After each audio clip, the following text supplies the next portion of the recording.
श्री राम, हिंदुत्व, राष्ट्रवाद और विकास, 400 सीटों के लिए बीजेपी का दांव, पीएम मोदी लगाएंगे हैट्रिक। 22 जनवरी 2024 को अयोध्या में राम मंदिर के प्राण प्रतिष्ठा समारोह में शामिल होकर नरेंद्र मोदी भारत के पहले ऐसे प्रधानमंत्री बन गए हैं जो इतने बड़े पैमाने पर हुए किसी मंदिर के प्राण प्रतिष्ठा अनुष्ठान में न केवल मुख्य भूमिका में शामिल हुए, बल्कि ऐसा करने के लिए उन्होंने 11 दिवसीय विशेष अनुष्ठान, व्रत और तपस्या भी की। आपको बता दें कि आने वाले लोकसभा चुनाव में इनकी पार्टी अब की बार 400 पार तीसरी बार मोदी सरकार के नारे के साथ चुनावी मैदान में उतरने जा रही है।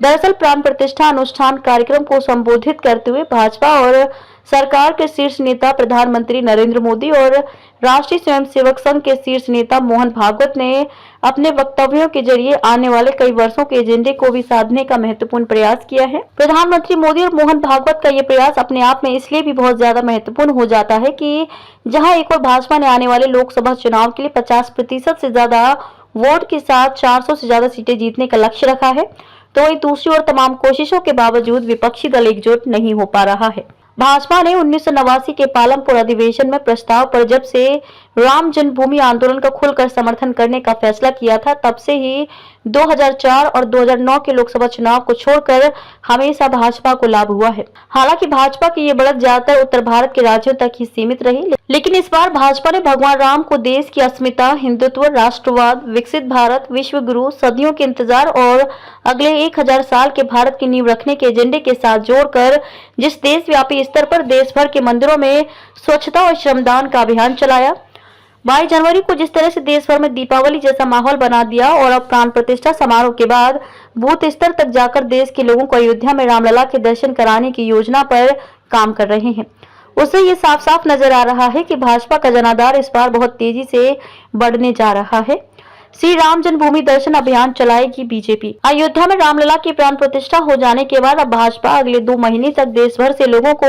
अयोध्या लाकर रामलला के दर्शन करवाने के लिए श्री राम जन्मभूमि दर्शन अभियान भी चलाएगी। इस अभियान को लेकर भाजपा की तैयारी इतनी व्यापक है कि पार्टी ने अपने मंत्रियों, सांसदों, विधायकों और संगठन के वरिष्ठ नेताओं से लेकर बूथ स्तर तक के कार्यकर्ताओं को इस अभियान में उतार दिया है। भाजपा के नेता अपने अपने इलाकों में अयोध्या आने की इच्छा रखने वाले लोगों से संपर्क कर उन्हें अयोध्या जाने में मदद करेंगे। वहीं अयोध्या में तैनात पार्टी नेता और कार्यकर्ता राम भक्तों को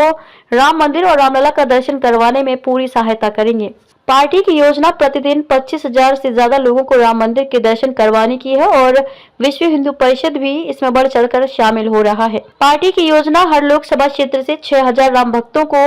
अयोध्या ले जाकर रामलला के दर्शन करवाने की है। इस अभियान से बने राममय माहौल का असर पूरे देश में पड़ने जा रहा है। पार्टी को ये लग रहा है कि इस अभियान के कारण उन्हें इस बार कर्नाटक के साथ साथ तेलंगाना, आंध्र प्रदेश, तमिलनाडु और केरल जैसे राज्यों में भी फायदा मिल सकता है। भाजपा शासित राज्यों के मुख्यमंत्री भी अपने अपने मंत्रिमंडल के साथ जाकर रामलला के दर्शन करेंगे। 31 जनवरी के बाद भाजपा शासित राज्यों के मुख्यमंत्री अलग अलग तारीखों पर अपने अपने मंत्रिमंडल के साथ अयोध्या जाकर रामलला के दर्शन करेंगे। हालांकि रामलहर की रथ पर सवार भाजपा लोकसभा चुनाव की तैयारियों को लेकर कोई कोर कसर नहीं छोड़ना चाहती है। इसलिए पार्टी जहां एक तरफ देश में राममय माहौल बनाकर अपने समर्पित वोट बैंक को साधे रखना चाहती है, वहीं इसके साथ साथ मोदी सरकार की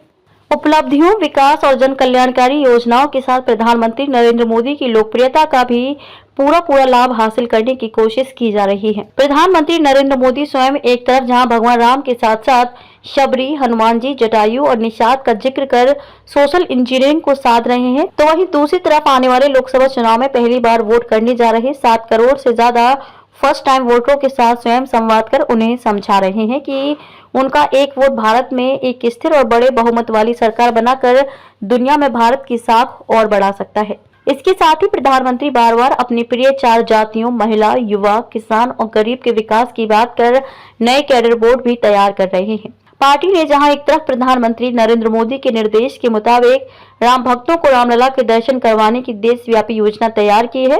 वहीं प्रधानमंत्री की प्रिय 4 जातियों, महिला, युवा, किसान और गरीब को साधने के लिए ज्ञान फॉर्मूले पर भी काम कर रही है। प्रधानमंत्री नरेंद्र मोदी की लोकप्रियता को भुनाकर ऐतिहासिक जीत हासिल करने की कोशिश में भाजपा जुटी हुई है। अब की बार 400 पार तीसरी बार मोदी सरकार के नारे के साथ चुनावी मैदान में उतरने जा रही है। पार्टी ने मोदी की गारंटी को समाहित करते हुए आने वाले लोकसभा चुनाव के लिए 25 जनवरी को सपने नहीं हकीकत बुनते हैं, तभी तो सब मोदी को चुनते हैं नारे के साथ पार्टी के आधिकारिक अभियान की शुरुआत भी कर दी है।